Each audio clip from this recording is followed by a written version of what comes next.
একদিকে ধারাবাহিকের শুটিং, ছবির কাজ, তার উপর আবার বিয়ের প্রস্তুতি, সব মিলিয়ে দম ফেলার সময় নেই অভিনেত্রী মধুমিতা সরকারের।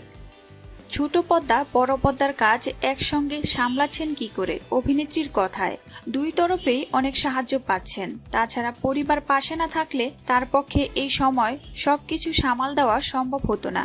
মধুমিতা আরও বলেন, পরের সপ্তাহ থেকে আইবুড়ো ভাত পর্ব শুরু হয়ে যাবে। কেনাকাটা চলছে, তার সঙ্গে শুটিংও চলছে। এই সময় যদি পরিবারের সাহায্য না পেতাম তাহলে খুব অসুবিধায় পড়তাম।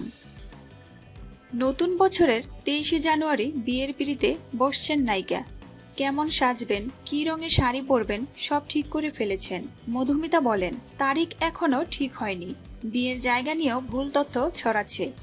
এখনও চূড়ান্ত কিছু হয়নি, তাই বিয়ের কার্ডের ডিজাইন দেওয়া হয়েছে। কি লেখা হবে এখনও বলা হয়নি।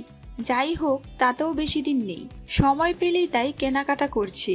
বিয়ের দিন তো লাল রঙের বেনারসিই পরব, তবে রিসেপশনে কী রং বাছবো সেটাই ভেবে চলছি সারাক্ষণ। পরের সপ্তাহ থেকে আত্মীয় স্বজন বন্ধু বান্ধবদের বাড়িতে আইবুড়ো ভাত পর্ব শুরু হবে।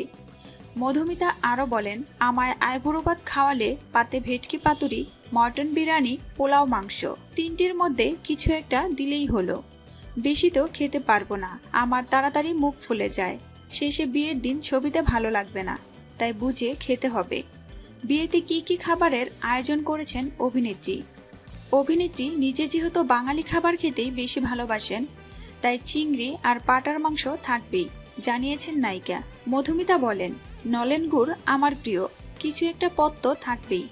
দেখা যাক কি থাকে, সেটা বলতে চাই না। নায়িকাকে বধূ বেশে দেখতে উত্তেজিত তার অনুরাগীরা।